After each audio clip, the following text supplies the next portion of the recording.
Good morning, learners, and good morning, teachers. Today I'm going to be helping you with exam tips for History Paper 1 for the September exam and hopefully also for the November exam. So let's get started. Let's have a look.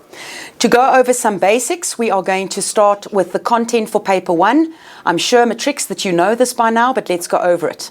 The paper is divided into two sections. There's source-based sections and essay questions. Now remember, you have to answer 3 questions. You either answer 2 source-based and 1 essay, or 1 source-based and 2 essays. So at the end of the paper, you must have answered 3 questions. But don't answer 3 essays or 3 source-based questions because no one is going to mark the 3rd question. Then the source-based questions are divided into Question 1, the extension of the Cold War, and the focus is the Cuban Missile Crisis. Question 2 is independent Africa, and the case study is Angola. And then question 3 is civil society protests from the 1950s to the 1970s with the Black Power movement. If we look at essay questions, question 4 is the Cold War, and the case study is an essay on China. Question 5 is independent Africa, with a comparative case study on the Congo and Tanzania. And then question 6 is civil society protests from the 1950s to the 1970s, and the focus is the civil rights movement. Now, let's have a closer look at source work. The Cuban Missile Crisis. What is the focus? The focus is the roles of America and the Soviet Union in Cuba, the actual Cuban Missile Crisis itself, and then containment and brinkmanship with Cuba as an example. Question 2, the case study of Angola, looks at colonialism and independence in Angola, the outbreak of the Civil War in 1974 with the focus being on the MPLA and UNITA, the reasons for and the nature of involvement in Angola by the Soviet Union, America, Cuba, China and South Africa, and then the impact on regional stability.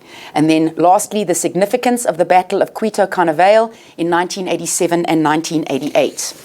Then if we go to civil society protests, the Black Power movement, we look at the reasons for the Black Power movement, the formation of the Black Panther Party, the roles of Stokely Carmichael and Malcolm X, and the short and long-term gains of the Black Power movement. Then we look at essays, the Cold War, China, the introduction. You can look at the establishment of Communist China in 1949, but only as a background. The first 5-year plan as background, and then the focus of the essay is the Great Leap Forward and the Cultural Revolution. Then if we look at the independent study, which is a comparative study, we have to look at what were the ideas that influenced the independent states, and then the focus is the political, economic, social and cultural successes and challenges faced by the Congo and Tanzania. And then lastly, the civil society protests, the civil rights movement. We look at the reasons and the origins of the civil rights movement in America, the role, the impact and the influence of Martin Luther King Jr., the forms of protest through civil disobedience, and this is the focus of the essay, the Montgomery bus boycott, the sit-ins, the freedom rides, all the marches, including the Birmingham campaign, the Lincoln Memorial campaign, and the Selma Montgomery marches, along with the Freedom Summer, and then lastly, the short and the long-term gains. Okay, let us have a look now at how source-based questions are assessed. Grade 12s, please listen to me because this is really quite important. First of all, there are level 1, 2, and 3 questions. Level 1 questions are extracting evidence from the source, which means the answers in the source, and defining historical concepts. There are roughly 14 or 15 marks of your 50 marks is based on this. Level 2 is interpretation of the evidence. You have to explain the information that you have got from the sources and analyze that information. There is 20 marks on that. And then lastly, level 3, this is the paragraph question and questions on usefulness, reliability, bias and limitations, and comparing questions, and there's 15 marks or 30% of the 50 marks on that. So, what is the mark allocation and how does it mean? You will either get a 1 times 2 or a 2 times 2 or a 1 times 1. So the first number refers to how many responses you need to give, okay? So in a 1 times 2, you need to give a 1 sentence or 2 sentence response. For a 2 times 2, you need to give a 2 fact response, okay? Then the second number refers to the amount of marks per question. So you're either going to get 1 mark per answer or you're going to get 2 marks per answer. There's no splitting the marks. You don't get half a mark for half a question. You either get 2 marks or you get it wrong. You get 1 mark or you get it wrong. There's no in between. So what does the mark allocation mean? If you see a mark allocation of 1 times 1, 2 times 1, 3 times 1, 4 times 1, whatever, if you see a times 1 for the second number, you need to know that this is an extraction question. You go straight to the source and you find the answer. It might be obvious, it might be right there, or you might have to think a little, but the answer is still going to be in the source. You can copy it directly from the source. If you see a mark allocation of 1 times 2 or 2 times 2, go and look in the source first. The answer might be there, or look at the way the question is phrased. It might be telling you to look in the source. For example, if it says, according to source 1b, what did Kennedy say? Then you know, okay, it's according to the source. I have to go and find the answer in the source. So go and find it, all right? If you see a 2 times 2, this is automatically an interpretation or analysis question. You need to know your work in order to look at the source, understand what is being asked of you, and apply your knowledge and understanding. So remember, please, grade 12s, look at the mark allocation of the question, and that's going to guide you as to whether the question is an extraction, which means you go straight to the source and you find the answer, or whether you have to interpret or provide analysis. Okay, are we clear? So let's have a look. Level 1 questions, they require you to extract information. So you'll find words like list and quote and identify and name. For example, quote 2 reasons from the source. What information in the source tells you about? List the reasons that Kennedy gave. Or another extraction question, or a level 1 question, is explain the historical concept. And there, my darlings, you have to know the answer. Okay, you have to learn all your terminology. You have to know what communism is, what capitalism is, and things like that in order to answer those kinds of questions. If we have a look here, so let's have a look at some examples of question level 1 questions. So this source is the viewpoint of Nikita Khrushchev, the president of the Soviet Union, on the Cuban Missile Crisis. Let's read the source together. We welcomed Castro's victory, of course, but at the time we were quite certain that the invasion was only the beginning and that the Americans would not let Cuba alone. One thought kept hammering away at my brain. That means constantly thinking of, what would happen if we lost Cuba? I knew it would be a terrible blow to Marxist-Leninism. It would gravely diminish or reduce our stature throughout the world, but especially in Latin America. If Cuba was to fall, other Latin American countries would reject us, claiming for all our might the Soviet Union hadn't been able to do anything for Cuba but make empty protest to the United Nations. We had to think up some way of confronting America with more than words. We had to find a way of stopping American interference in the Caribbean. The logical answer was missiles. I had the idea of installing missiles with nuclear warheads in Cuba without letting the United States find out that they were there until it was too late to do anything about them. We had no desire to start a war. We sent the Americans a note saying that we agreed to remove our missiles and bombers on the condition that the president gave us his assurance that there would be no invasion of Cuba by the forces of the United States or anybody else. Finally, Kennedy gave in and agreed to make a statement giving us such an assurance. It was a great victory for us, though, a spectacular or huge success without having to fire a shot. Now, I want you to, some of you might remember that this was a source that I have taken from the Free State's June 2019 paper. Now, let's have a look at the questions that were asked on this. According to the source, information in the source, what country was a threat to Cuba? Give 3 reasons from the source which explain why Khrushchev chose to assist Cuba. What, according to the information in the source, was the precondition determined by the Soviet Union for the removal of missiles from Cuba? And 1.4, define the concept Marxist-Leninism in your own terms. Now, all of these are level 1 questions. How do we know they're level 1 questions? Well, there's a 1 times 1, there's a 2 times 1, there's a 1 times 2, but with the wording according to the information in the source, and then there's the define the concept. So all of these are level 1 questions. So we've looked at the mark allocation and we know what we have to do.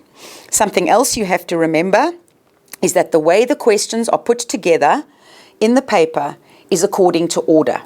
So the first question that you are asked on a source, you are likely to find in the first few sentences or the first paragraph. The second question, the answer will come after the first question's answer. So if you found the first question's answer in the first 2 lines, then you know I need to go further for the second question. So the questions are asked in order. So the last question, you are likely looking at the last bit of the source. So let's have a look.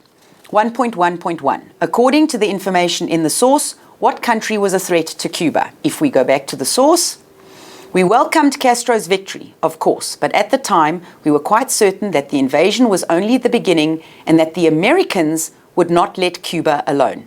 There's your answer in the second line, the Americans. Now it has asked you the country. So you've got to take Americans and turn it into America. Okay? There's your 1 mark answer. The second question, give 3 reasons from the source which explain why Khrushchev chose to assist Cuba. Sorry, that should be 3 times 1. So let's have a look at the source. We go back to the source and we know we've taken the first answer from the first 2 lines. The question is, explain why Khrushchev chose to assist Cuba. So if we go, and that the Americans would not let Cuba alone. One thought kept hammering away at my brain. What would happen if we lost Cuba? All right? So the question is, give 3 reasons which explain why Khrushchev chose to assist Cuba. And there it says, what would happen if we lost Cuba? Meaning, what are we going to do if we lost Cuba? So these are the reasons why we chose to help Cuba. So the first answer is, it would be a terrible blow to Marxist-Leninism. Second answer, it would gravely diminish our stature throughout the world, but especially in Latin America. That's the second answer. The third answer, other Latin American countries would reject us. All right? Claiming that the Soviets had not done anything for Cuba, but make empty promises to the United Nations. There are your 3 answers. There are your 3 reasons taken straight from the source. If we now look at question 1.1.3, what, according to the information in the source, was the precondition determined by the Soviet Union for the removal of missiles from Cuba?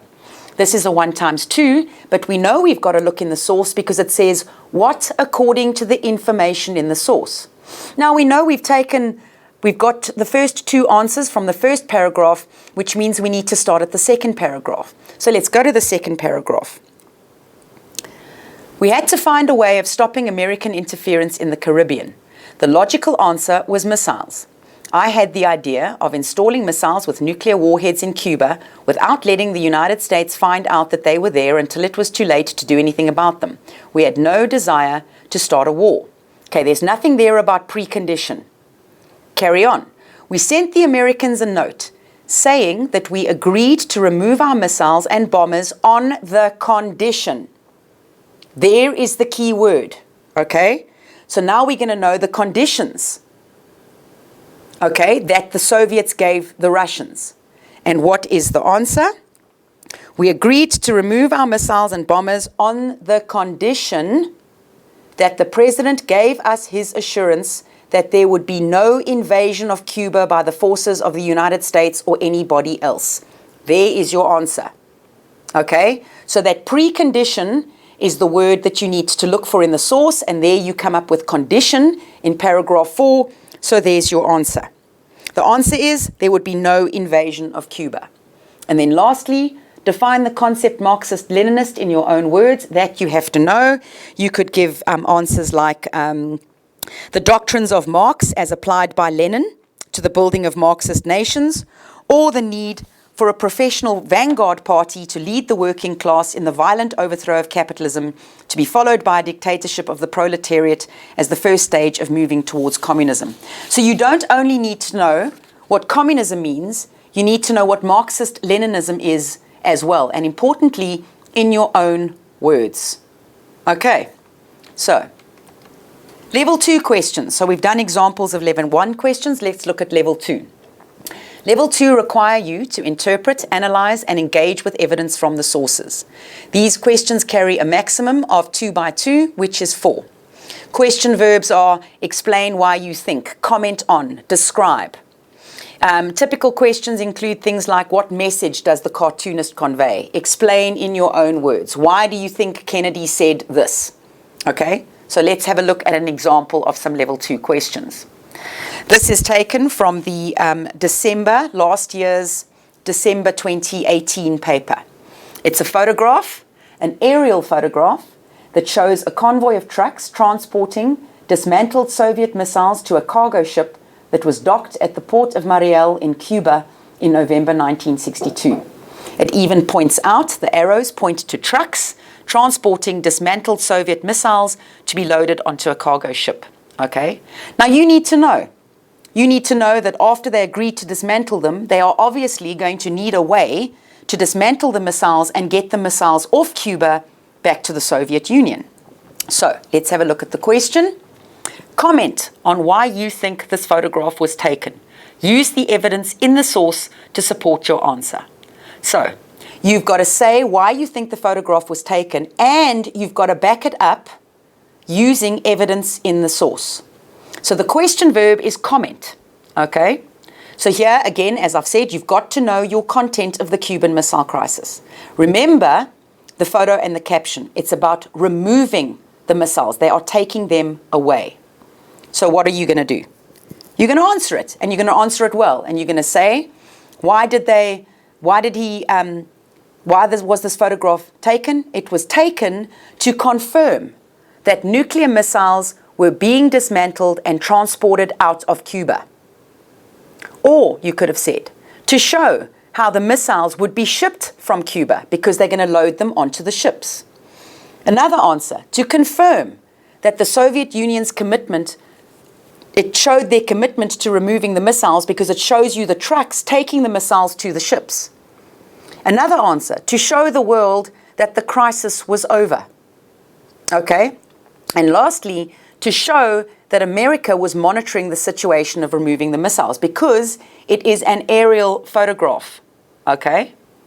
And if you see there, the photograph is taken from US archives.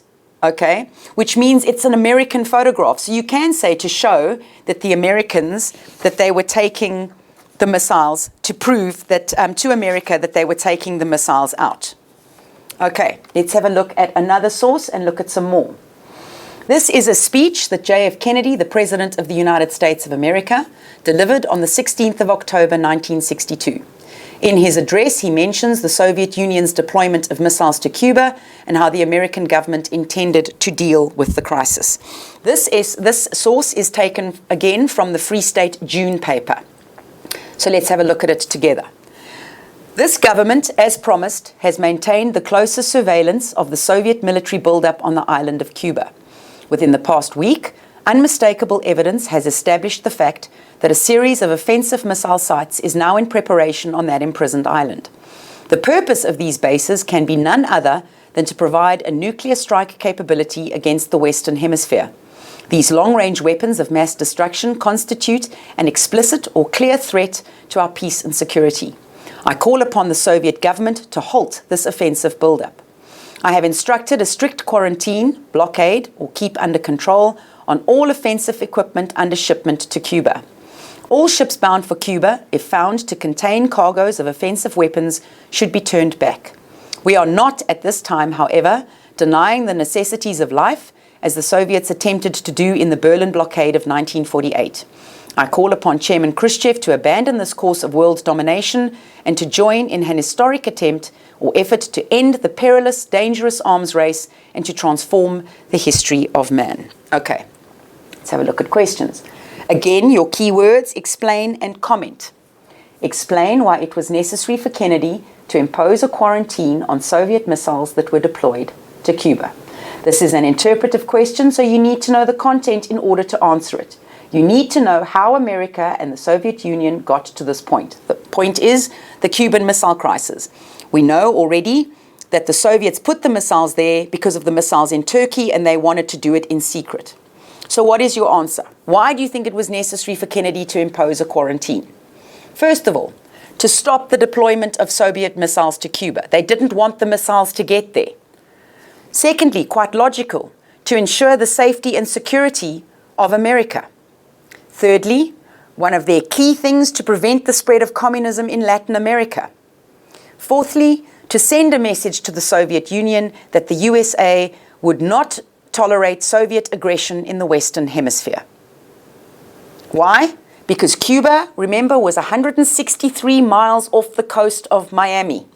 So that was a clear and present threat to the Americans. So they wanted to stop the missiles, ensure the safety of America, send a message to the Soviet Union, and prevent the spread of communism. Question 1.2.3. Comment on what you think Kennedy implied when he referred to Cuba as an imprisoned island. Okay? What do you think he means? It's the imprisoned island is halfway in paragraph 1. You have to explain what you think Kennedy meant when he referred to Cuba as an imprisoned island. What are the answers? Well, you could say things like, America regarded Cuba as a country where the human rights of people were being violated, because according to them, the human rights were being violated because of communism. America regarded Cuba as a country, I beg your pardon, it refers to the view that was held by many in America that Cubans were being kept there against their will. It refers to the lack of democracy in Cuba. Or the USA kept stringent economic and diplomatic sanctions against Cuba. They saw Cuba as an imprisoned island because of the threat of communism. That, the Cubans weren't allowing people to leave, human rights were being violated, there was a lack of democracy in Cuba because of communism, etc. Okay, so let's have a look at some more examples. This is a speech by Kennedy, the president, delivered from the White House on the 2nd of November 1962, and it focuses on the removal of Soviet missiles from Cuba. My fellow citizens, I want to take this opportunity to report on the conclusions which this government has reached on the basis of yesterday's aerial photographs, which will be made available tomorrow, as well as other indications, namely that the Soviet missile bases in Cuba are being dismantled. Their missiles and related equipment are being crated, put in boxes, and the fixed installations at these sites are being destroyed. The United States intends to follow closely the completion of this work through a variety of means, including aerial surveillance, until such a time as an equally satisfactory international means of verification or proof is effected. While the quarantine or blockade remains in effect, we are hopeful that adequate procedures can be developed for international inspection of Cuba-bound cargoes. The International Committee of the Red Cross, in our view, would be an appropriate agent in this matter. The continuation of these measures in air and sea until the threat to peace posed by these offensive weapons is gone is in keeping with our pledge to secure their withdrawal or elimination from this hemisphere. It is in keeping with the resolutions of the Organization of American States, and it is in keeping with the exchange of letters with Chairman Khrushchev of 27 and 28 October. Progress is now being made towards the restoration of peace in the Caribbean, and it is our firm hope and purpose that this progress will go forward. We will continue to keep the American people informed of this vital matter. Okay, so let's have a look at the kind of questions, the level 2 questions. Using the information in the source and your own knowledge, explain why the Americans considered the International Committee of the Red Cross as a suitable agent for the inspection of Cuba-bound cargoes. This is taken from last year's November paper. Then another one, comment on why you think the US government wanted to monitor the withdrawal of Soviet missiles from Cuba. Okay, so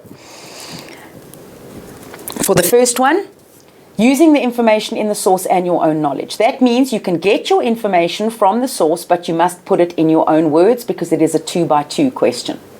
Now, here you need to have information or knowledge about the Red Cross. What kind of an organization was it? First of all, it's an international organization. The Red Cross helps people who are in trouble. So your answer could be, the Red Cross is an international humanitarian institution and is helping people affected by war and conflict. That's why they chose them. You could say the Red Cross did not favor the government of any country because they are neutral, because they're an international committee that is a humanitarian one. Okay? You could have said they chose the Red Cross because they are not politically involved in the Cold War. You could say the Red Cross had members from all countries all over the world. Or the Red Cross did not have an army and was therefore not a threat. Or you could have said they are a humanitarian organization. They are not involved in war. So there are lots of answers there. But here, you need to know what the Red Cross was in order to answer the question. 1.4.3, comment on why you think the US government wanted to monitor the withdrawal of Soviet missiles from Cuba. That's logical.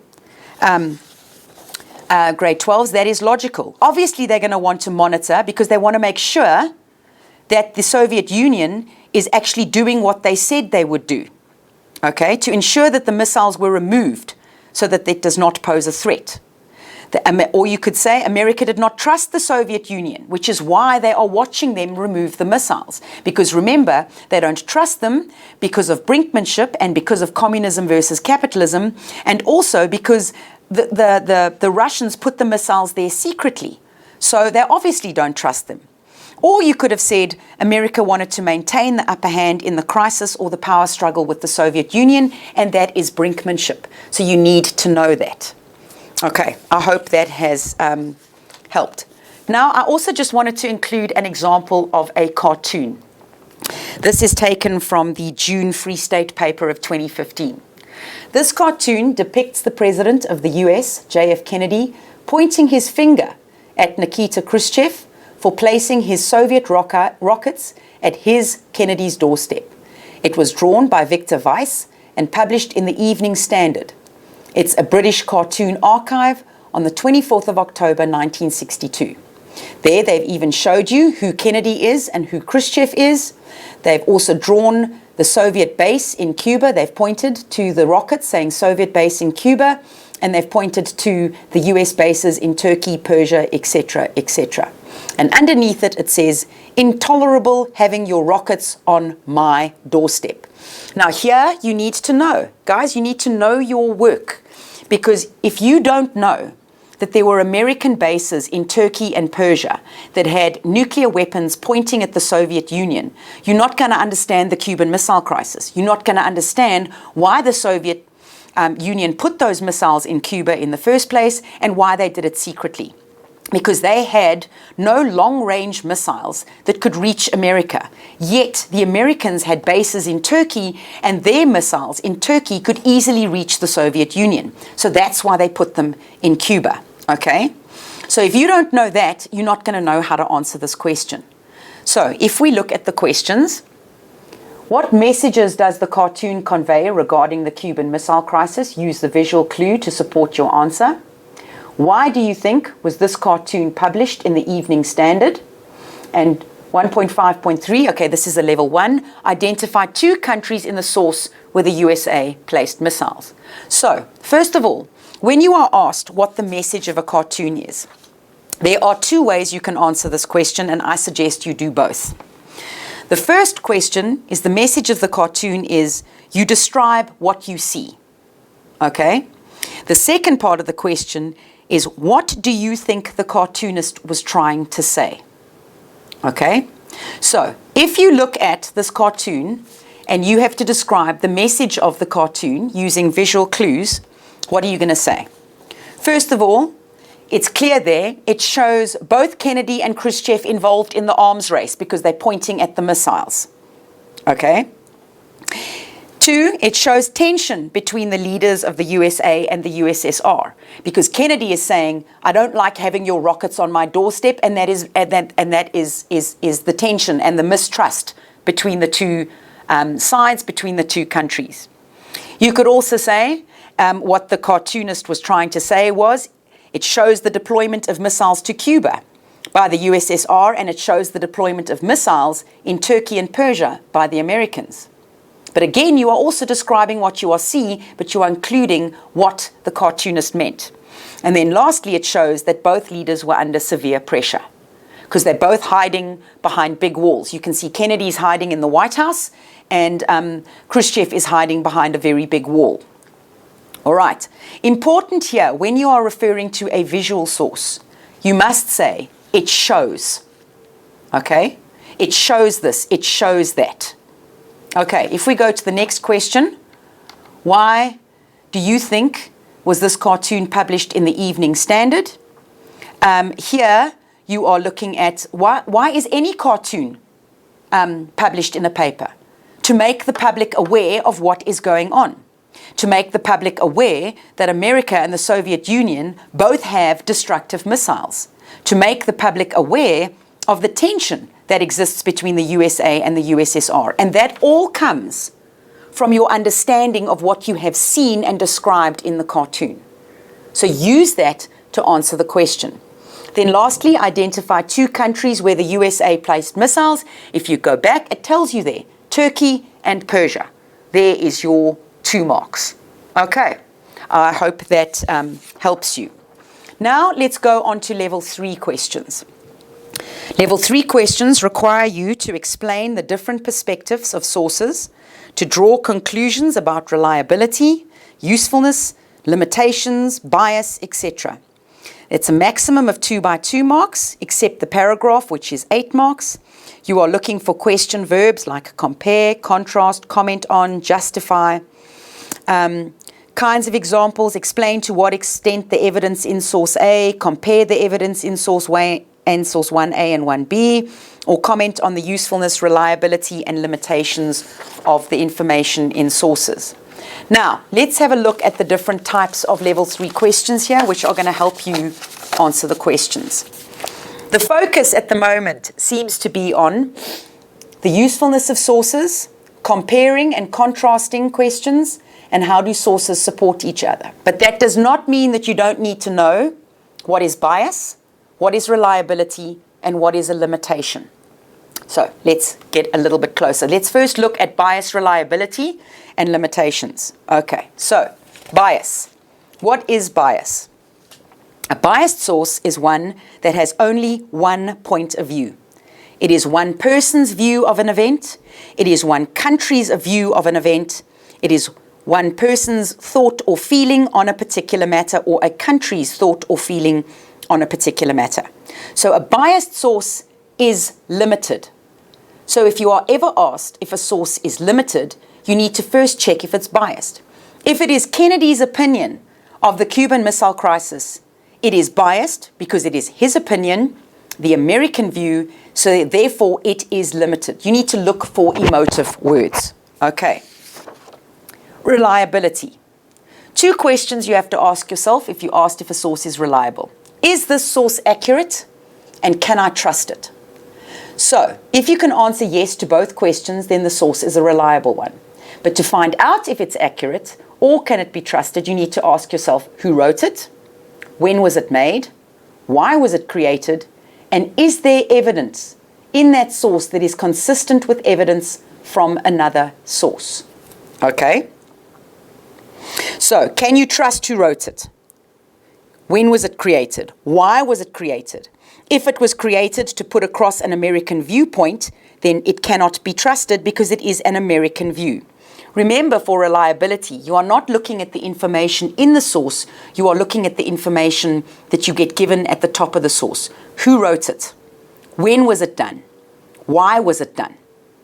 And is that information in the source backed up by other sources? If it is, then it is reliable. If it isn't, then it's not reliable. Okay, then limitations.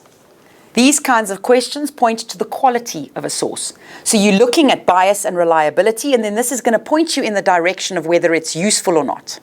For example, a source may be limited because it is biased, okay?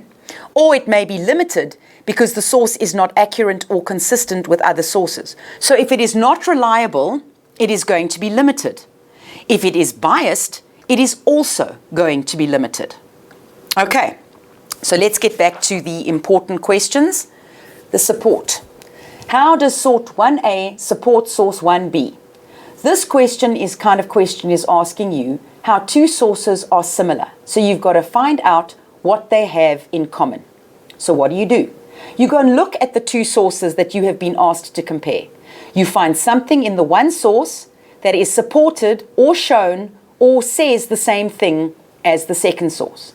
And in your answer, you have to say, source 1A says this, and this is supported by source 1B, which says this. Or source 1A shows this, and this is supported by source 1B, which says this. And that is going to give you 2 marks. But that's only 2 out of the 4. So you have to go back and you have to find another example of something that the 2 sources have in common. Okay, so let's look at an example. We're going to look at the picture again, the aerial photograph, okay, of the missiles being transported or dismantled, missiles being taken out of Cuba. And then we are going to look at Kennedy's speech where he focuses on the removal of Soviet missiles from Cuba. Now, you should already see one glaring answer that you should be able to say. So, refer to sources 1C and 1D. Explain how the evidence in 1C supports the information in 1D regarding the withdrawal of missiles. So, how does this picture support the written word in this source? Okay, how does this picture, which shows the dismantled missiles being removed from Cuba, support Kennedy's speech, which focuses on the removal of Soviet missiles from Cuba? Okay, so what are you going to say? Easy. You've got to remember that source C is a photograph and D is written. Okay, so your answer is source C is an aerial photograph that shows the removal of missiles from Cuba. This is supported by source D, which makes reference to the missiles being dismantled and transported to the harbor. Okay, it says there, namely that the Soviet missile bases in Cuba are being dismantled, their missiles and other related equipment are being cratered, and the fixed installations are being destroyed. So it proves, the picture proves the words. Okay, but you can't copy it from the source, you have to put it in your own words. What is another one? If you go back to the picture, it shows a Soviet cargo ship waiting to be loaded with the missiles. The trucks are busy arriving. Okay, and D again confirms that the missiles were dismantled. Okay, that the Soviet missile bases in Cuba are being dismantled. Another one you could say is C shows Soviet involvement in the withdrawal of missiles. It shows you the trucks transporting the missiles and the ship waiting to take it. And D indicates that the USA would closely follow the dismantling of missile sites in Cuba. Okay, so you've got the department tends to ask that a lot, comparing a picture to words. So you've got to look at the picture and what in the picture, what in the written word shows you what is being shown in the picture. Okay. All right. Let's have another example here. This source is the viewpoint of Nikita Khrushchev, the president of the Soviet Union, on the Cuban Missile Crisis. We've already had a look at the source, okay? And the next one, it's another written source.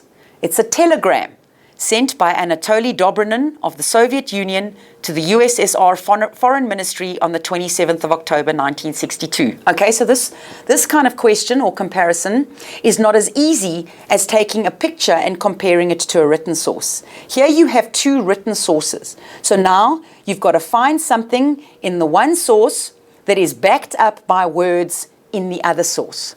So let's quickly read the source together. Dobrynin's cable to the USSR Foreign Ministry.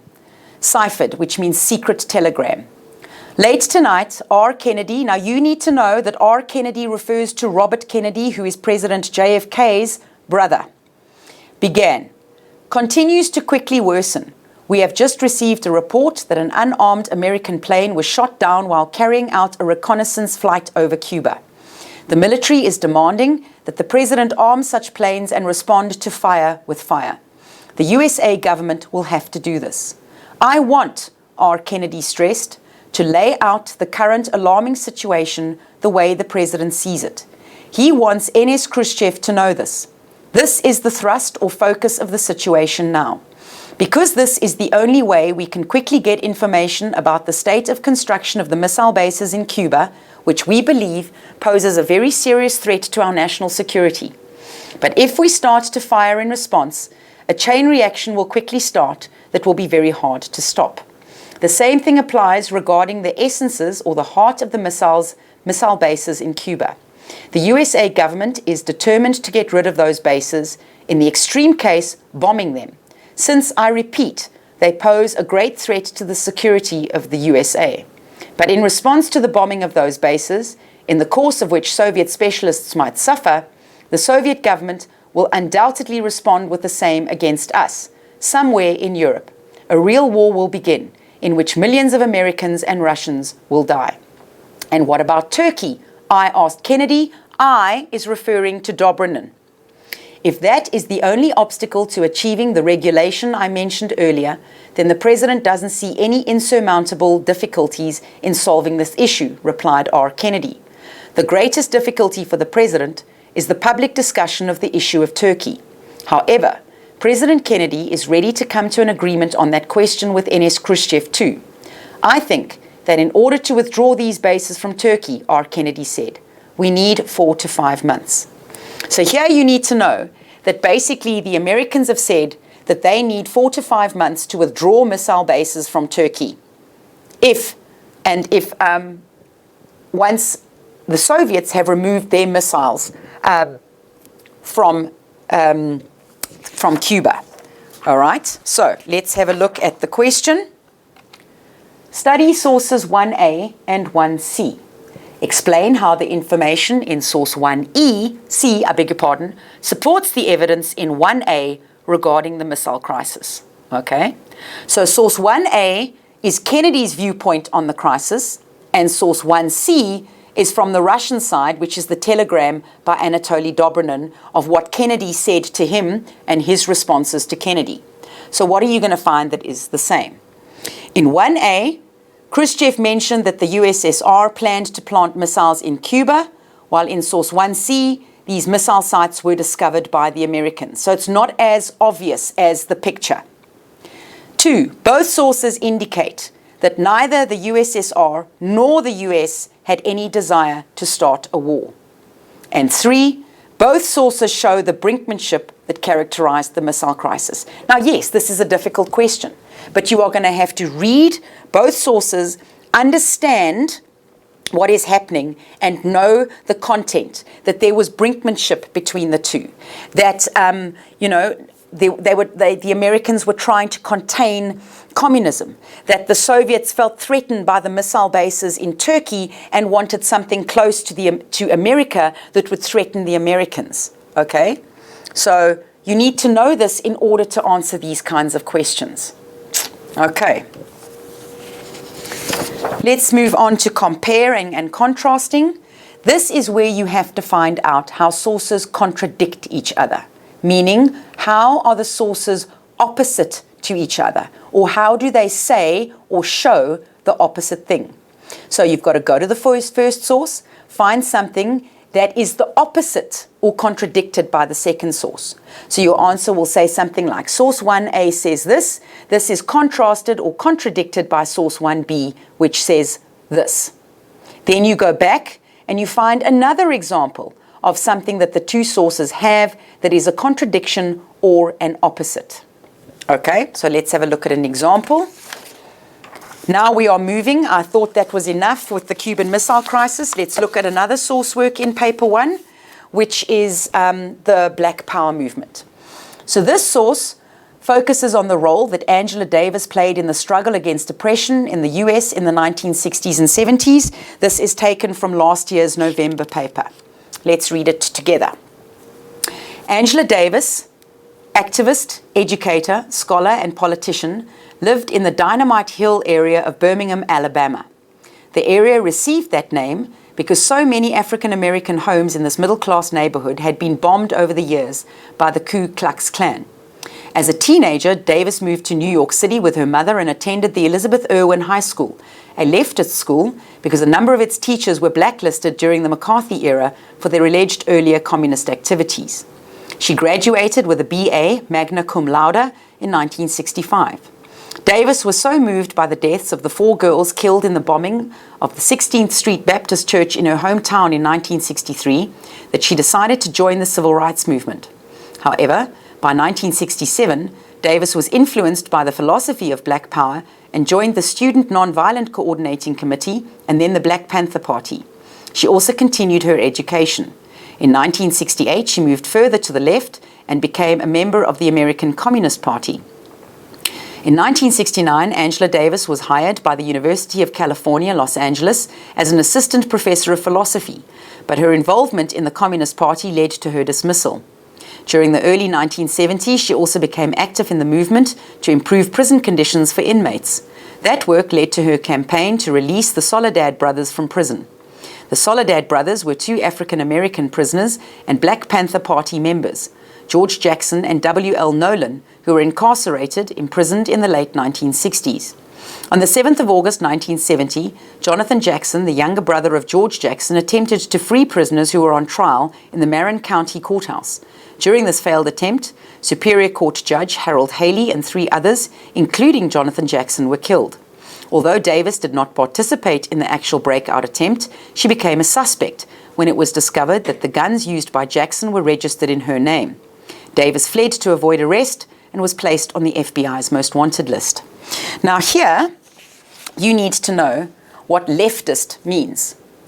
In America, you either have the left or the right.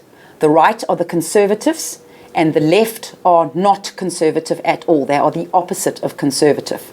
So if she's moving towards the left, in America at the time, because of the civil rights movement, she's moving away from sort of the civil rights movement and more towards the Black Panthers, Black Power, communist section of politics. Okay. Then we have to compare it to the poster below, was prepared and distributed by the Federal Bureau of Investigation in August 1970. It appealed to the public to assist in the arrest of Angela Davis, who was on the FBI's most wanted list of fugitives. It says wanted by the FBI for interstate flight, murder, kidnapping. It gives her name. It gives you 2 photographs taken of her. It gives you her alias. She's also known as Tamu. An alias is also known as.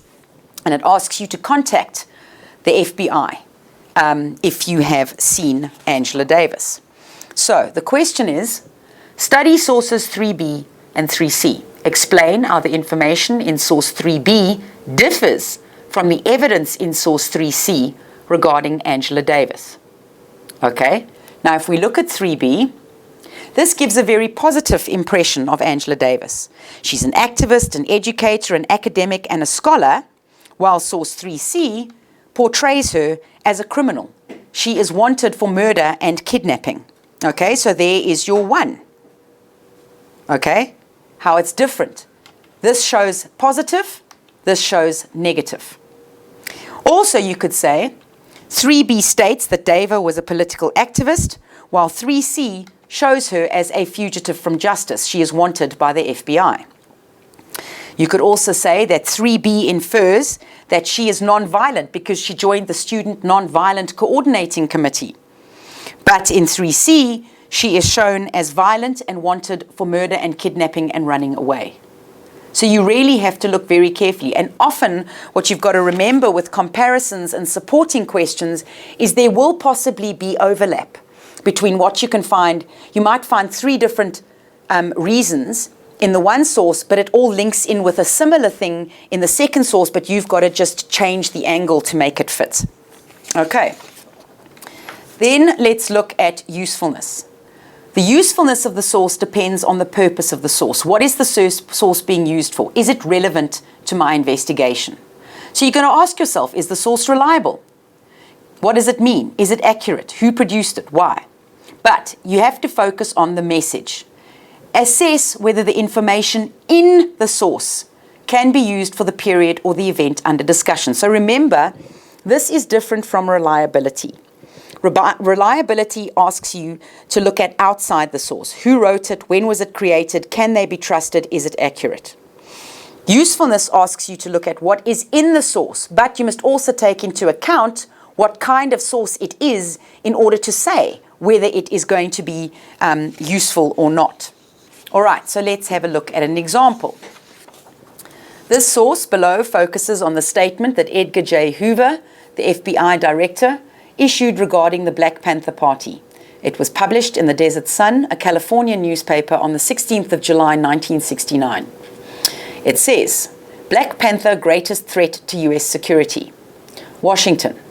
Hoover said in his fiscal financial 1969 annual report, the increased activity of violence-prone black extremist groups had put more investigative responsibilities on the FBI. Of these, Hoover said, the Black Panther Party, without question, represents the greatest threat to the internal security of the country. Schooled in the Marxist-Leninist ideology and the teachings of Chinese Communist leader Mao Zedong, its members have perpetrated or done numerous assaults on police officers, destroyed public property, and have engaged in violent confrontation with police in cities throughout the country. Hoover said, leaders and representatives of the Black Panther Party travel extensively all over the United States, preaching their gospel of hate and violence, not only to ghetto residents, but also to students in colleges, universities, and high schools as well. Huey Newton, the Panthers' Minister of Defense, was arrested for the fatal shooting of a Californian policeman on the 8th of September 1968. Another Panther, Bobby Seale, was among 8 demonstrators at the 1968 Democratic National Convention in Chicago, indicted or arrested on federal charges of inciting to riot. Hoover announced new figures showing student revolutions during the 1968-1969 academic year caused more than $3 million in damages to educational facilities and led to more than 4,000 arrests. He said the use of organized terror and violence disrupted more than 225 institutions of higher learning. There were 61 cases of arson or bombing on college campuses. Okay, the question is, comment on the usefulness of the information in the source to a historian researching the Black Panther Party. Okay? They're not asking you whether the source is useful or not. They are telling you that it is useful because the question says, comment on the usefulness of the information. So you have to say it's useful because, first of all, it is an extract from a statement that was given by the FBI, by the director of the FBI, Edgar Hoover. Okay? Secondly, it is useful because it is a statement that was given and it was published in a newspaper, the Desert Sun, on the 16th of July, 1969. Thirdly, it gives insight as to why the FBI persecuted members of the Black Panther Party. Fourthly, it sheds light on how the Black Panther Party operated and how they were perceived by the FBI. And lastly, the source can be corroborated by other sources regarding the activities of the Black Panther Party. If you are going to say that the information in the source is corroborated or backed up by other sources, you have to make a reference to what? You can't just say the information in the source is backed up by other sources. That's going to be marked wrong. You have to qualify it. It can be corroborated by other sources regarding the activities of the Black Panther Party.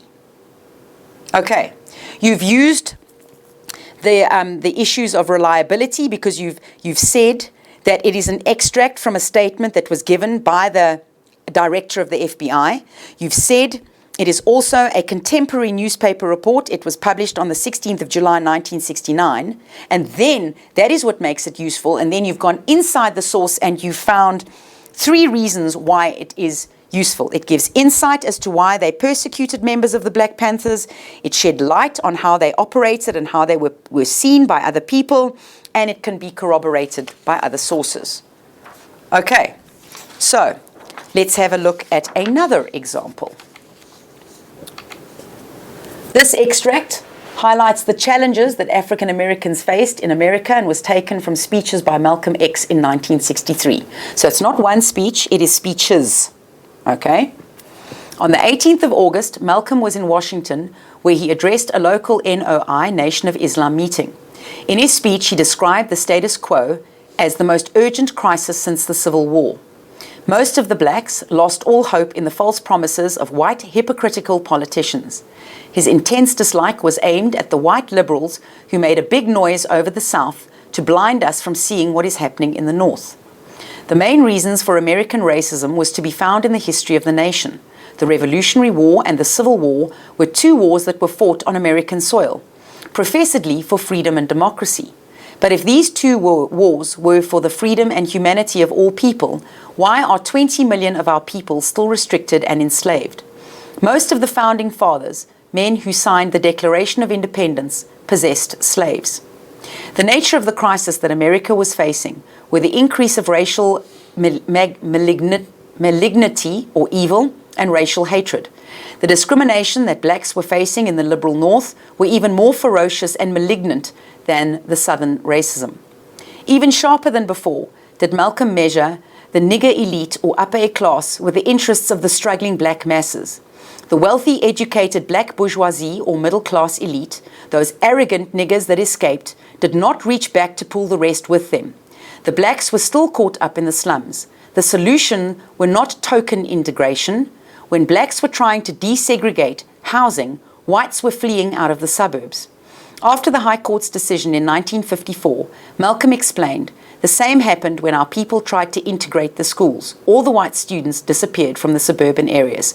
So what you've got to remember is these are all taken from different speeches that Malcolm X gave. Now, the question, comment on the usefulness of the information in this source to a historian studying the contribution that African American leaders made to the Black Power movement in the 1960s. So, what you've got to ask yourself here, or look at, is it's not asking you generally about the Black Power movement. It's asking you, is it useful if you are looking at guys like Malcolm X and Stokely Carmichael and their contribution to the Black Power movement? So, yes, it is useful. Firstly, it is the exact words that were said by Malcolm X because all these paragraphs are taken from speeches that Malcolm X delivered. So that makes it useful. You could also say it is an extract from speeches made by Malcolm X in 1963, which is at the height of the civil rights movement. Or you could also say it is useful because it clearly shows you what Malcolm X was, what his views were at the time. Okay, so that deals with the source work. What we are going to do is we are going to take a break now, a quick 5-minute break, and then we're going to come back and we are going to look at the paragraph question and the essay question from paper 1. I'll see you in 5 minutes.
Good morning, grade 12s and teachers, and welcome back. We are now going to carry on with the second part of my presentation, which is looking at the paragraphs and the essay questions for paper 1.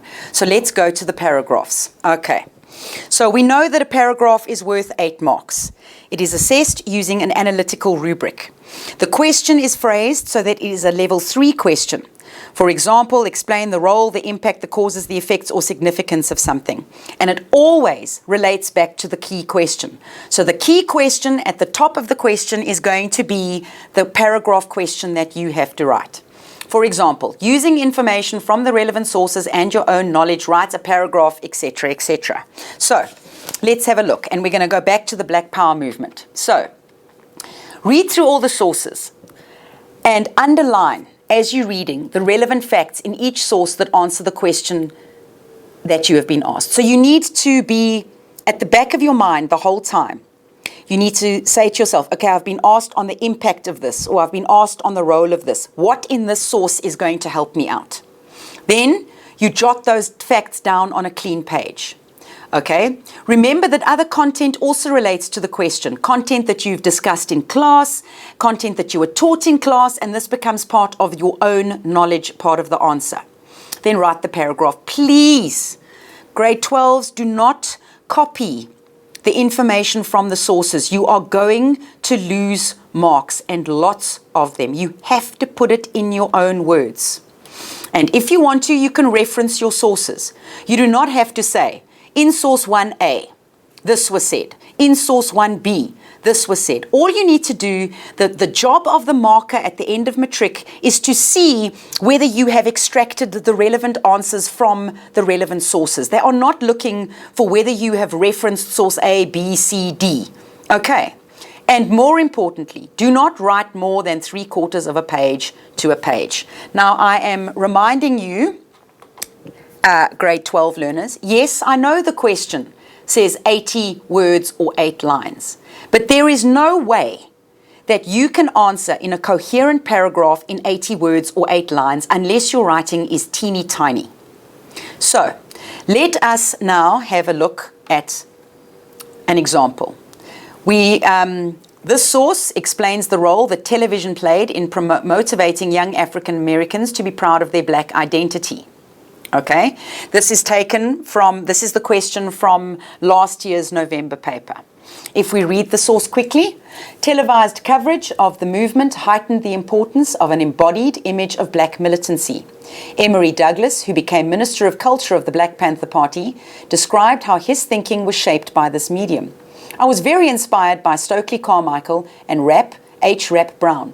I used to see them on TV all the time. And they were fearless in that time. I identified with them. Stokely was talking about black pride and black power.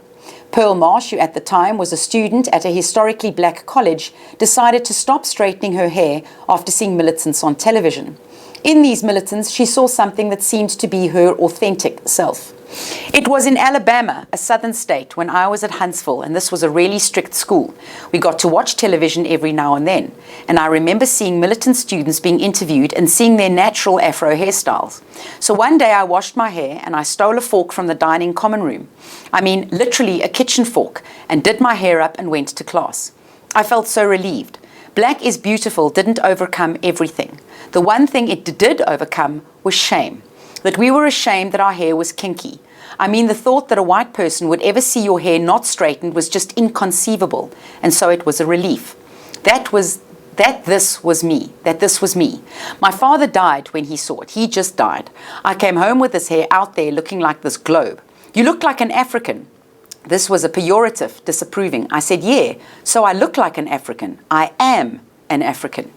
The militants on television gave Marsh a new way to be herself. Kinky hair, a feature she had worn with shame, was recast into a glorious symbol of membership of a proud and beautiful race. Okay, so the second one is the one that we've already read about Angela Davis. The third one is the wanted poster. And the fourth one is the one that we've looked at, by Edgar J. Hoover and the Black Panther being the greatest threat to US security. So the question is, using the information in the relevant sources and your own knowledge, write a paragraph of about 8 lines, 80 words, explaining the influence that the philosophy of black power had on African Americans in the 1960s and 1970s. Okay? The influence that the philosophy of Black Power had on African Americans. Now, excuse me, but I'm just going to quickly twitch here between. I'm looking for the camera. Is that the camera? I'm not sure which one the camera is. Nope, that's not it. Let's try that. Oh, there we go. Got the camera. Okay. My apologies for that. I'm not. Okay, so here is the answer. All right. Okay, wait. Let's just. I don't know where that thing's coming from. Sorry. Let's just get rid of that, and let's go back. All right. So. This is the answer. Candidates could include the following aspects in their response. Now, even though this has got written here, all the different sources, 3A, 3C, 3A, 3B, 3, you don't have to put this, all right? But it tells you where the information came from. So television coverage of Black Power leaders served to conscientize African Americans to become militant. The appearance of the leaders of the Black Power movement inspired African Americans to be proud of their natural hair and become self-confident. That is 3A and 3C. That is referring to the whole one about Angela Davis, the picture of her with her afro, and the girl who took the fork and made a natural afro and was proud of herself. Then the call for the release of the Soledad brothers highlighted that blacks doing things for themselves. The philosophy of Black Power promoted the afro as a symbol of black pride. The philosophy of Black Power promoted the idea of black is beautiful. The philosophy of Black Power influenced members of the Black Panther Party to travel extensively to spread the Black Power philosophy. That's taken from the one that from Edgar Hoover.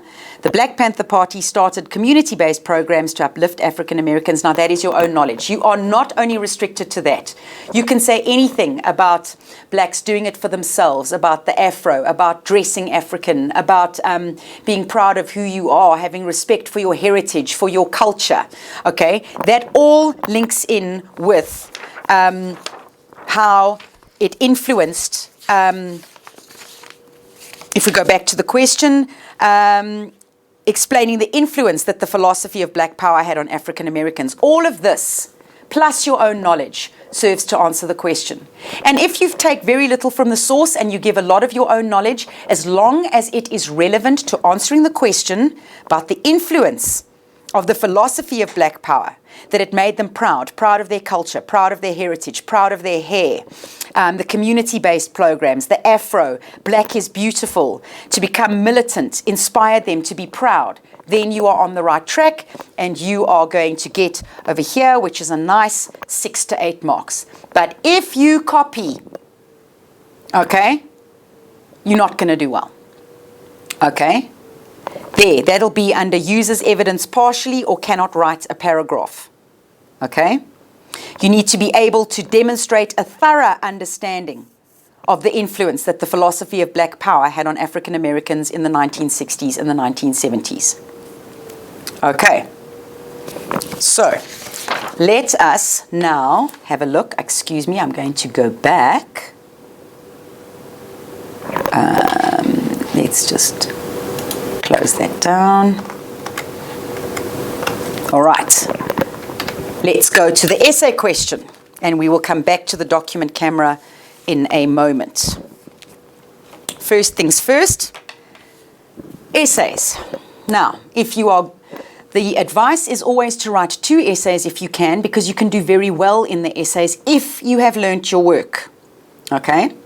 So very importantly with an essay question, look at the question you've been asked. Identify the question verb. Okay? What is the topic point? What is the focus of the essay? What is the restrictive weight? Is it giving you dates? Okay, is it saying between this and that date? Okay, so an introduction. Take a stance, okay? Answer the question that you have been asked in your introduction and say how you are going to prove it. Okay, this then establishes your line of argument. Okay, your line of argument is very important in an essay. Your body, this is the relevant material that you are going to use to support your argument, to defend what point of view that you have taken. Please make it chronological. Don't start in 1964 and then jump back to 1955, jump forward. No, that's not going to work. It's got to be chronological, and it must include examples. If you battle to write essays, remember Peel. The first point of the paragraph is the point you are making, your fact. Then you explain the point you are making. Then you give evidence to back up the point you are making. Then you link it back to the question. So you answer the question the entire time. You can also leave that for your conclusion if you want to. But then you must remember, if you've just given facts in your body, in your conclusion, then you've then got to summarize all your facts and link it back to the question that you have been asked. Okay, so your conclusion, don't bring in anything new. No, that's not what your conclusion is for. That's your body. Okay? Sum up your main points that you made in the body of your essay and restate the main line of argument and revert back to the question. So answer the question that you have been asked. All right, so let's have a look at an example. Explain to what extent Mao Zedong's policies of the Great Leap Forward and the Cultural Revolution were successful in transforming communist China between 1957 and 1969. Support your line of argument with relevant evidence. Okay, this is taken from last year's November paper. What is your question paper? Explain your question verb, I beg your pardon. Explain to what extent. Your topic point, that is the focus points of the content. It's telling you the policies of the Great Leap Forward and the Cultural Revolution were successful in transforming communist China. And then it's given you dates. It's given you 1957 to 1969. Okay? So, let's have a look. Let's go back to the document camera. My apologies for flicking in between. Oops, did I close it down?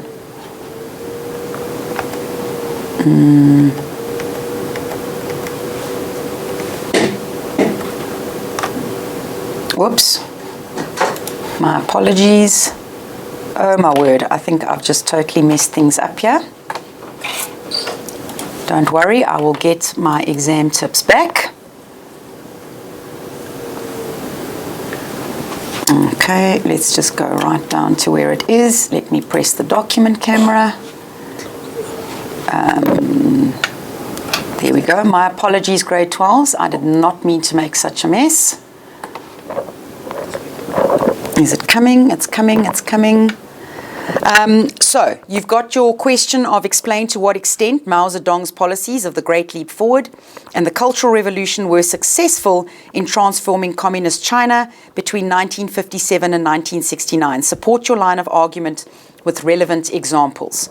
Okay, so we know the question verb is to what extent. We've got the Great Leap Forward and the Cultural Revolution. They were successful. And we've got 1957 to 19... Okay, it's coming. It's busy thinking. I apologize. The camera's busy thinking about showing you what I want to show you. There we go. My apologies, grade 12s. I'm not exactly a technological genius. So, if we go over the memo of the China essay, let's go down here. You are expected to explain to what extent Mao Zedong's policies were successful in transforming communist China between those two dates. So in your introduction, you've got to state the extent. So you've got to say they were successful to a large extent. They were not successful to a large extent. They were a complete... You've got to answer the question in your introduction. Okay? So then you indicate how you would support the line of argument. So what are you going to say? What are you going to use to back up, yes, they were successful to a large extent, or no, they weren't? Okay? So if we have a look at, all right, the Great Leap Forward, which is the two combinations that you've been given, the Great Leap Forward and the Cultural Revolution. You can introduce it by saying there was the first-year plan, which was a vast success, and then Mao introduced the second 5-year plan, which was the Great Leap Forward in 1958. This focused on industrialization. It aimed to industrialize China to overtake capitalist countries, to end privatization, led to the introduction of backyard industries, was dependent on unskilled human resources. That means the millions of peasants had to do the work. And it also focused on agriculture to increase agricultural production so that it matched the production of the West. Rural cooperatives were amalgamated into people's communes. This was collectivization.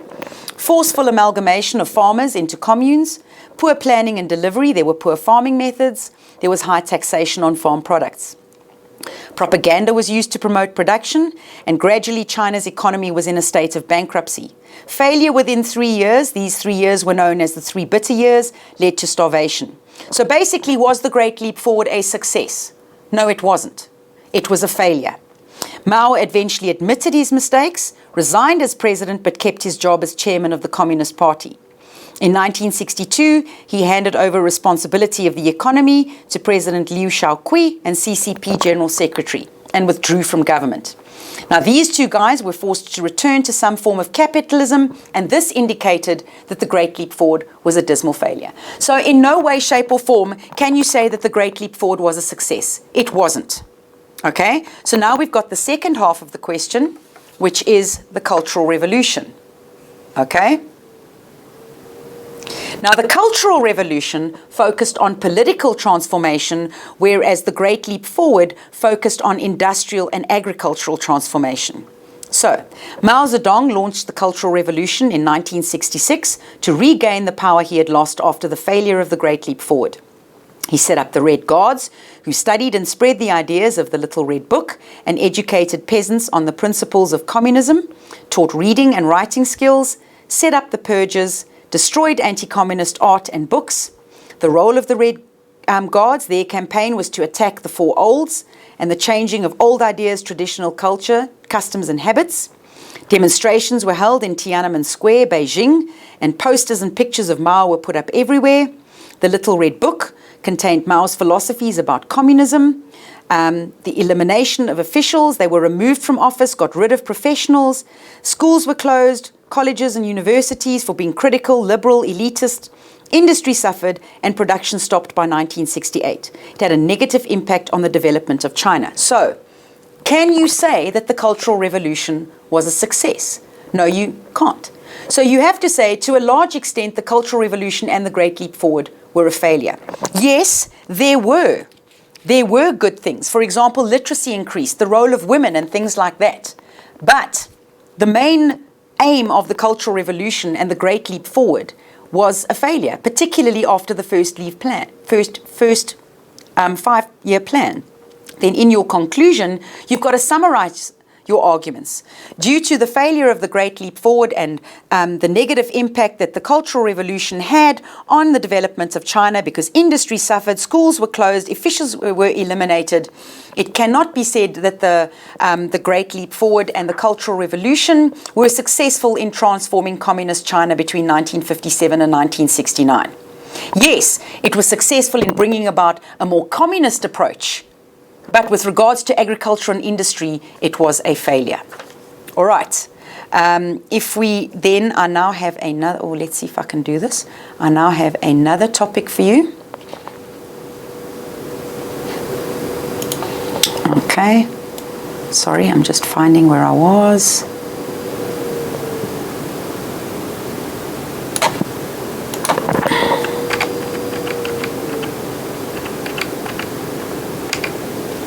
Okay, let's have a look at, I'm hoping that the slideshow, oh no, it's doing it again, my apologies. Okay, well, there we go. Okay, so if we look at another topic, this is taken from the Free State June paper this year. The Great Leap Forward and the Cultural Revolution were attempts by Mao Zedong to transform China from a poor, war-torn country to a superpower in the 1950s and 1960s. Do you agree with this statement? Support your line of argument with relevant evidence. Okay, so, first of all, Whoops, I beg your pardon. Let's have a look. What is the question verb? The question verb here is, do you agree? Okay, are you agreeing with the statement that you have been given? What is the focus of the essay? The focus of the essay is the Great Leap Forward and the Cultural Revolution.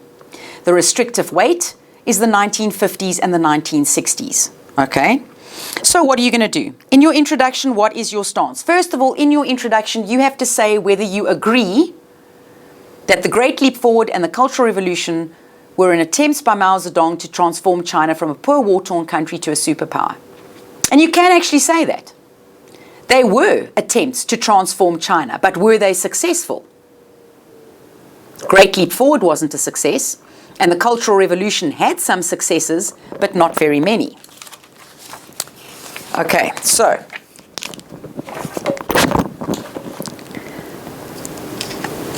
let's have a look at the memo. And let me see if I can do this. Okay, so let's have a look at the memo. Candidates should indicate whether they agree or disagree with the statement. If they agree, they should discuss the rise of China from a poor war-torn country to a superpower in the 1950s and 1960s, with special reference to Mao Zedong's policies of the Great Leap Forward and the Cultural Revolution between 1957 and 1969. Okay, so your introduction, you should discuss whether the policies were successfully implemented. And they were successfully implemented, the results just weren't very successful. So, Mao Zedong was the chairman of the CCP, became the president. He moved swiftly to ensure total control of China via a number of methods. One of the ways he attempted to win support was the land reform. Remember, this is the 1950s. Okay? The 1950s. Peasants were gradually forced to share land in communes. This was referred to as collectivization. In 1952, it was the first-year plan, which was an attempt to improve China's ailing economy. Heavy industries like coal, steel, and oil were the focus, and targets were set up. It was regarded as a success. There was a growth rate of 9%, and most production targets were met. The second five-year plan, which began in 1958, was referred to as the Great Leap Forward. It aimed to modernize China's industrial and agricultural sectors. Mao believed the key to success was using millions of Chinese peasants rather than relying on machinery and experts. The CCP encouraged peasants to set up small-scale industries called the industrialization in the countryside. To improve agriculture, massive schemes of irrigation and dams were planned to be built by a large number of peasants. Peasants were forced to live in communes. Targets were set for every village, commune and factory, but it wasn't met. Since industries run by peasants did not work, now we're getting to the results. Since industries, so again, with the Great Leap Forward and the Cultural Revolution, if you approach it this way, you are guaranteed success. You say what the Great Leap Forward was, how it was implemented, and its results. Then you say what the Cultural Revolution was, how it was implemented, and the results. So here, excuse me, just going back. Here, we've got what it was. It was to industrialize and agriculturalize everything. It aimed to improve. We've got all the steps that were taken, how the plan was implemented, and now we have the results. Since industry run by peasants did not work properly because of a lack of expertise, for example, the steel produced in the backyard furnaces was of poor quality that it could not be used. People lied about what they produced because they were scared of what would happen to them if they did not meet their targets. There were unsustainable ideas like ploughing deep, planting crops too closely together contributed to poor harvests. Most peasants neglected their farms, focused on industrial production, which led to a famine from 1959 to 61. It was estimated that about 16 million people died of starvation. This resulted in the Great Leap Forward being a dismal failure. Mao eventually admitted that the mistakes had been made, resigned as president, kept his job. Okay, this you all know, handed over responsibility to Shaokui and Xiaoping, and they started implementing capitalist ideals. Then we go on to the Cultural Revolution. This was launched in 1966 because he thought China was becoming too westernized. CCP leaders were better off than ordinary people, and he wanted to regain the power he had lost after the failure. So here's the why he implements it. Okay? He knew that ordinary Chinese citizens, especially the young, idolized him. So he set up now what it was. He set up the Red Guards. They worshipped the ideas in the Little Red Book and they worshipped Mao. There were demonstrations held in Tiananmen Square, Beijing, posters, pictures of Mao everywhere. The Red Guards were told to attack anyone in authority, teachers, parents. They were forced to confess to being class enemies or capitalist raiders. Many were tortured and killed. Xiaoping and Xiaokui were removed from office. Many local CCP leaders and officials were attacked and killed. Results of the Cultural Revolution included the closure of schools and universities, resulted in a lost generation. Industry suffered, production stopped, the economy was in ruins. Many CCP leaders were arrested and sent into the countryside to work as peasants. Others were tortured and killed. At least 1 million people died as a result of the Cultural Revolution. Mao ordered the Red Guards to stop their attacks in '69 and restored law and order. He announced that the revolution was over, but it took years to bring everything back to normal. So you've got to ask yourself, was it a success? No, it wasn't. Did it transform China from a poor, war-torn country to a superpower? It possibly might have, but at the expense of the people of China. So there it is. If we look at now I'm going to go back to oopsie-doopsie. No, not that one. There we go. If we look at another topic, okay, this can be the March on Washington. Okay, this is also from paper 1, and it's another example of what we can look at. Okay, the March on Washington, the Lincoln Memorial on the 28th of August 1963 was the single most influential form of protest against discrimination in the USA in the 1960s. Do you agree with the statement? Support your line of argument with relevant evidence. The question verb, do you agree with the statement? Okay, now in previous papers, you just got asked how successful were the civil society forms of protest in bringing about change.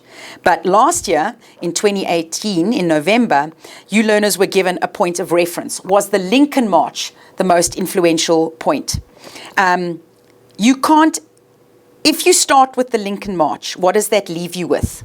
Not much happened after the Lincoln March except the Voting Rights Act and the Civil Rights Act. So you can't say that it was the single most important influential form of protest.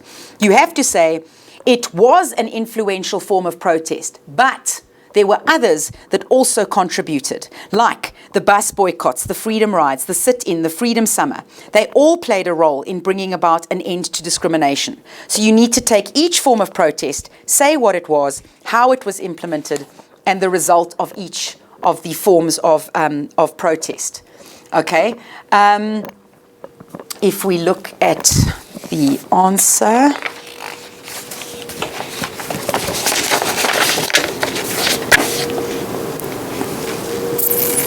okay, it's not this one, it's this one. I beg your pardon. Okay, I'm going back to the document camera. Please bear with me. Okay, so candidates should indicate whether they agree that the March on Washington was the single most influential form of protest against discrimination. Candidates must select examples of mass-based, non-violent protests that the civil rights movement embarked on, such as sit-ins, mass demonstrations and marches, until the passing of the Civil Rights Act in '64 and the Voters Act in '65. So, you need to take a stance by agreeing or disagreeing. Okay, that it was the most important march. If you agree that it's the most important march, you can say, yes, it was a very important march, but there were other things that contributed. Okay, because without it, you are then left with what else do you mention? You can only then mention the Voting Rights Act and the Civil Rights Act.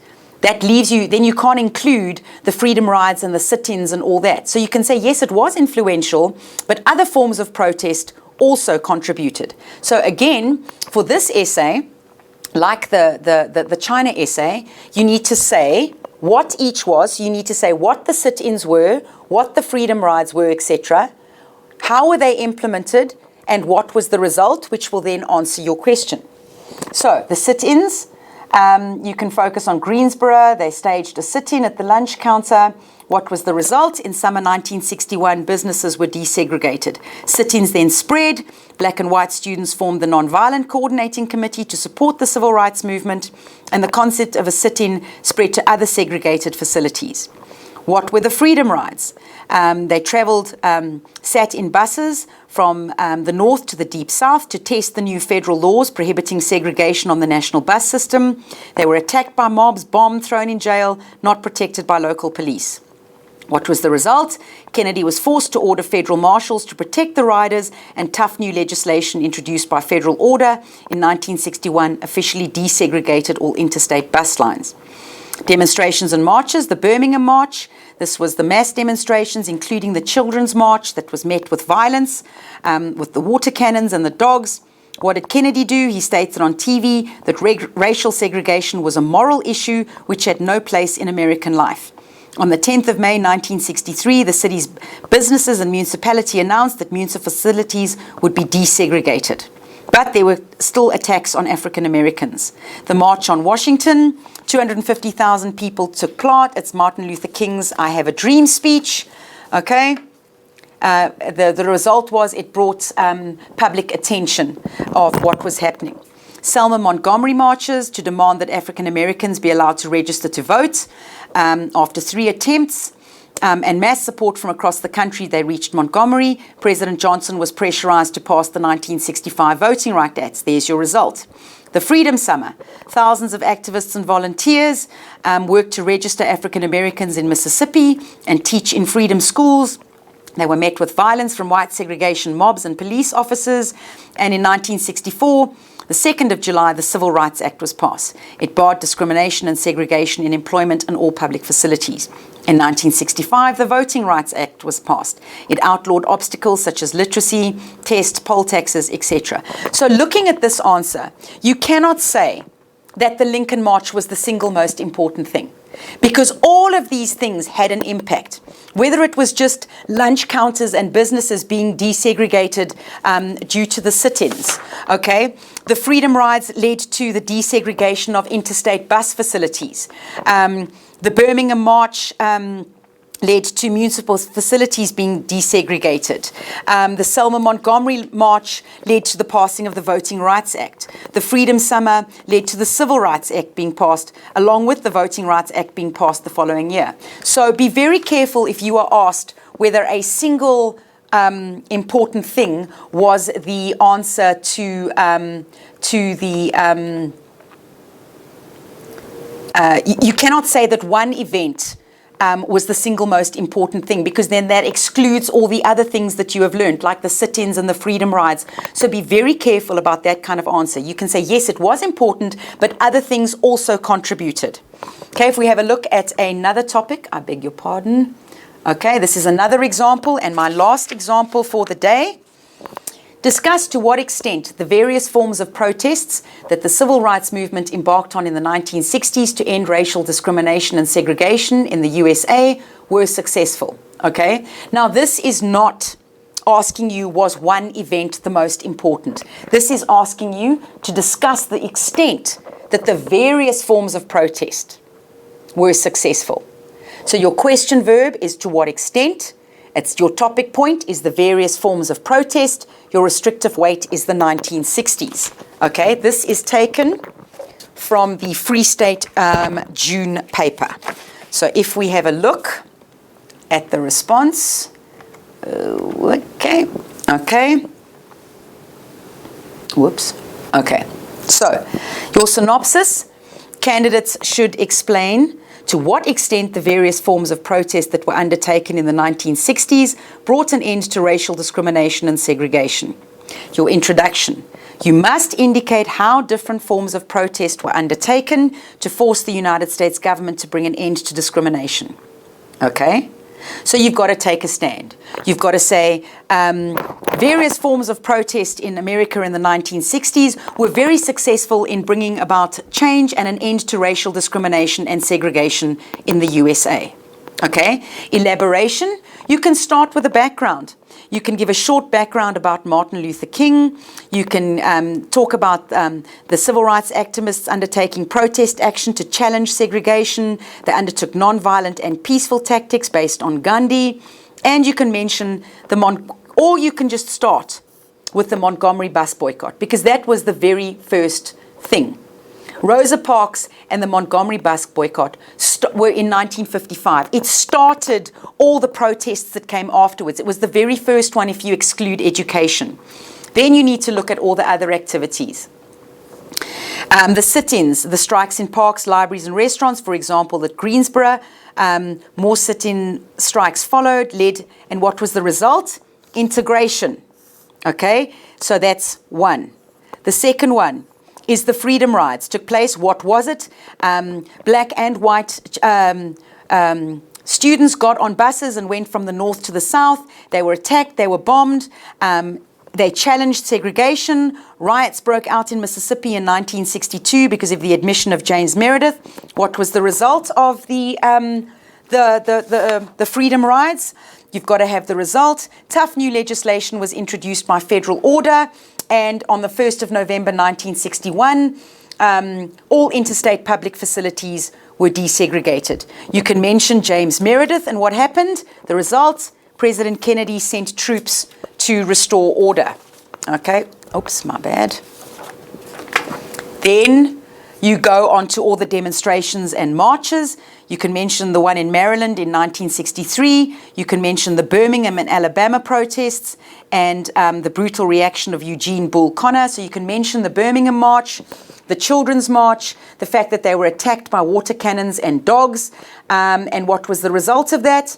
On the 10th of May 1963, the city's businesses and municipalities announced that municipal facilities would be desegregated. Okay? The March to the Lincoln Memorial is famous for Martin Luther King's I Have a Dream speech. What was the result? It brought the civil rights movement to America's attention and to the world attention because pictures were posted all over the media. Then you can go, you can mention the next march, which is the Selma Montgomery March. Which was to demand voting rights for African Americans, to get them to register. You can mention the 3 brutal attacks, that there were 3 attempts. What was the result? President Johnson was pressurized to pass the 1965 Voting Rights Act. You can mention the Freedom Summer of 1964, which was to get people to register to vote, was to teach in schools. And what was the result of that? The Civil Rights Act was passed in 1965. So my advice to you is mention the Selma, if you go in order, okay, if you go in date order, you mention the sit-ins first, then the Freedom Rides, then Birmingham March of 1963, then the March on Washington in 1963, then you go to the Freedom Summer of 1964, and then you can mention the Selma Montgomery March. But you don't have to, as long as you keep all the marches together. And that leads to the Civil Rights Act of 1965 and the Voting Rights, of 1964, and the Voting Rights Act of 1965. Then you need to tie up your line of argument, and you've got to say whether you discuss that the various forms of protest that the civil rights movement embarked on, including the sit-ins, the freedom rides, the marches, the Freedom Summer, all contributed to end racial discrimination and segregation in the USA in the 1960s, because the Civil Rights Act was passed in 1964, which gave Black Americans the right to, which gave them civil rights, and then the Voting Rights Act was passed in 1965. Okay, I have reached the end of my presentation. I hope learners and teachers that it has been useful. I really hope you learned something. Grade 12s, I'm holding thumbs and hoping for the best. Good luck for your September exams. I will be thinking of you. Bye-bye.